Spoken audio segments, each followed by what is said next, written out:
এখন বাজে রাত্রির 1:45। হাঁটছি বাক্সিট দিয়ে, পেছনে এত গাড়ি, দাঁড়িয়ে আছি ময়দানে। একটা সময় ট্রেন আসবে। কারণ আমাদের শহরটা একটু মানুষ হয়েছে।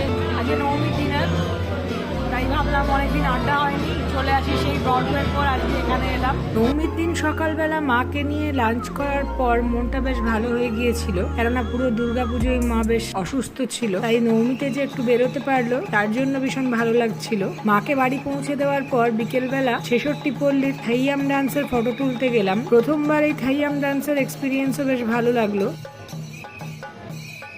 এই পারফরমেন্সের পুরো ভিডিও দেখতে চাইলে ডেসক্রিপশনের লিংক থেকে আমার আরেকটা চ্যানেলের কন্টেন্টগুলো দেখে নিতে পারেন।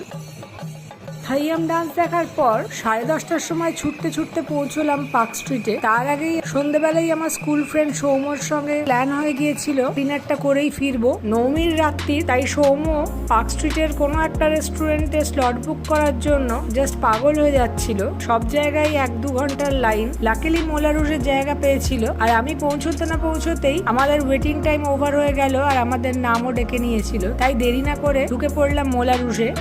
সবাই চেনেন, সৌম্যর সঙ্গে পুজোর নবমী ডিনার করতে। পুরনো বিখ্যাত এই রেস্টুরেন্ট, আরো বিখ্যাত কেননা পরিণীতা সিনেমায় এই রেস্টুরেন্টের রেফারেন্স আছে, যেখানে রেখা ডান্সটা করেছিল। রেস্টুরেন্টের ভেতরে ভিড়, তাও লাকিলি একটা কর্নারে জায়গা পেয়ে গেলাম। পুজো মানেই লিমিটেড মেনু, তার মধ্যে থেকেই চুজ করে নিলাম এখানকার স্পেশালিটি ফিশ ফিঙ্গার, তার সঙ্গে চিকেন আফগানি টিক্কা। প্রচুর আওয়াজ, হই হট্টগোল। তার মাঝখানে দরজার পাশে পিয়ানোয় বসে পিয়ানিস্ট পুরনো হিন্দি গানের টিউন প্লে করছিলেন, সেটা ওই ভিড়কে ছাপিয়ে আসছিল। ফার্স্টে অর্ডার দিলাম ফিশ ফিঙ্গার। অনেক পুরনো এই রেস্টুরেন্টটা, ছোটবেলা থেকে বেশ কয়েকবার গেছি আমি এখানে। এদের খাবার দাবার ভীষণ ভালো, যেমন কোয়ালিটি তেমনই এদের ট্র্যাডিশনাল ভাইবটা এখনো মেনটেন করে যাচ্ছে। তবে পুজোর সময় এতটাই ভিড় থাকে, সবকিছুই আনসার্টেন হয়ে যায়। এই ভিড়ের মধ্যে নর্মাল মেয়োনিজ কাম টার্টার সস দিয়েছিল। এদের একটা স্পেশাল হোমমেড মেয়োনিজ থাকে, যেটা খেতে বেশি ভালো লাগে। ফিশ ফিঙ্গারগুলো বেশ বড় বড়, তার সঙ্গে ছিল আবার ফ্রেঞ্চ ফ্রাইজ, যেটা ফিশ ফিঙ্গারের সঙ্গে বোনাস।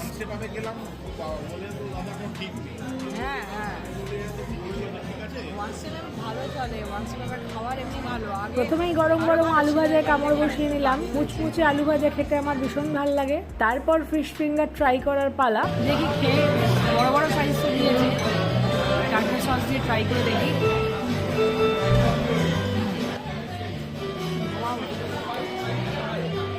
ফিশটা বেশ ফ্রেশ, কোটিংটাও হালকা, গরম গরম খেতে বেশ ভালো লাগছিল।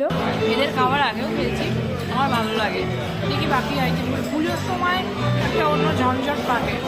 চার্টারটা খেয়ে মেন কোর্স অর্ডার দেবো ভেবেছিলাম। যেহেতু এটা কন্টিনেন্টালের জন্য ফেমাস, তাই ভেবেছিলাম বেকড কিছু আইটেম নেব, কিন্তু পুজোর মেনুতে রেগুলার আইটেম সবই মিসিং। তাই চুজ করেছিলাম চিকেন টেট্রোজিনি। যেই আঙ্কেল অর্ডার নিচ্ছিলেন তিনি বললেন এত রাশে কন্টিনেন্টাল আইটেম বানানো খুব ডিফিকাল্ট, কিচেনে অর্ডার নিচ্ছে না, ইন্ডিয়ান কিছু ট্রাই করতে হবে। আর তাতে আমরা দুজনেই নারাজ। কাঁচু মাচু মুখ করে রিকোয়েস্ট করতে ভদ্রলোক বললেন দেখছি।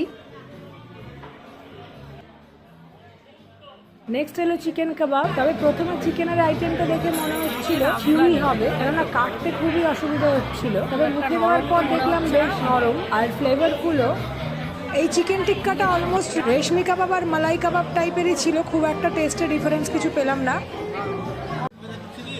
তারপর বললেন স্পাগেটি নেই, নুডলস দিয়ে টেট্রোজিনি হবে। আমরা তাতেও রাজি, কেননা পুজোর সময় চিকেন ভর্তা রুটি খেতে রাজি নয়। তারপর ফাইনালি পেলাম গরম গরম চিজি চিকেন টেট্রোজিনি।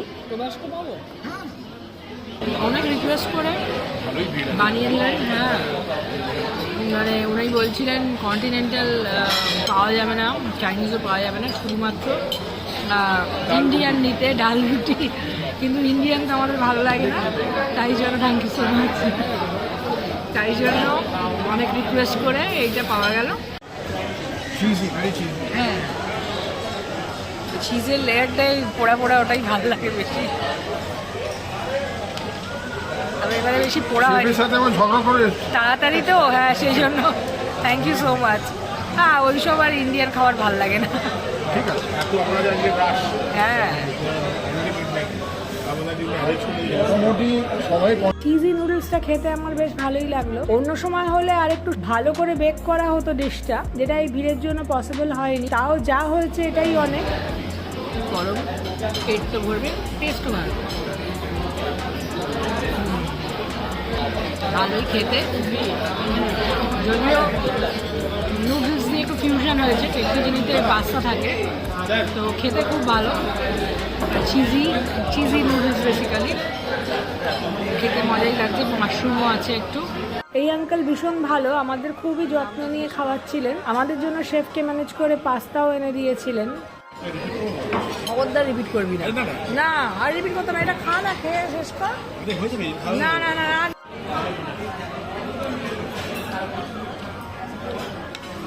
মজা লাগছে খেতে, চিজি নুডলস সব কিছু। আরে ব্লগারদের বদনাম আছে দেখিস না, ফিতে খায় কমেন্ট করে বেড়ায় লোকজন।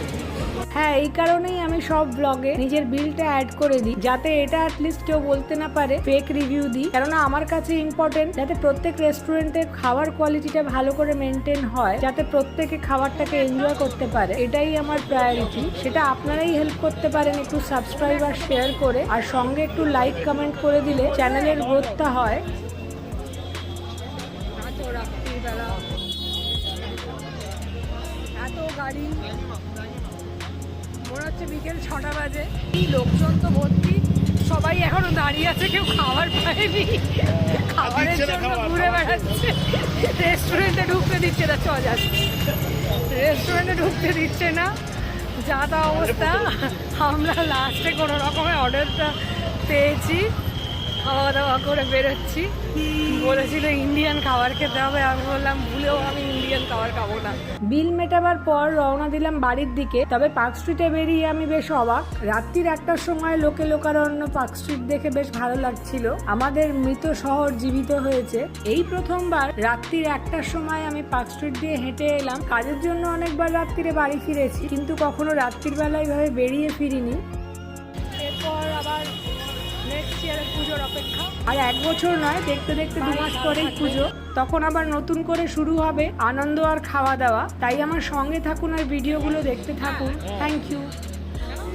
করোনার পর আমাদের শহরে রাত্রির 9টার পর অর্ধেক রুটে গাড়ি বাস পাওয়া যায় না। আমাদের মতন মহিলারা যারা একটু বেশি রাত্রিরে কাজকর্ম সেরে বাড়ি ফেরে, তাদের খুবই মুশকিল হয়। পুজোর মতো সারা বছর যদি শহরটা অন্তত রাত্রির 11টা-12টা অবধি জমজমাট থাকতো, তাহলে মেয়েরা সেফ ফিল করতো আর এত মিস আপ হতো না। জীবনে কখনো দেখলাম, আর একটা সময় দেখেছি কিন্তু ঈদের আগে মার্কেট খোলা রাত্রি 2টো অবধি।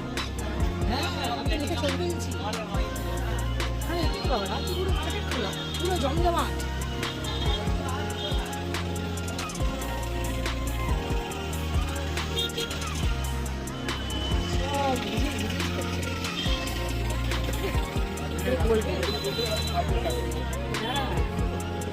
পাঠিয়ে দিয়েছে।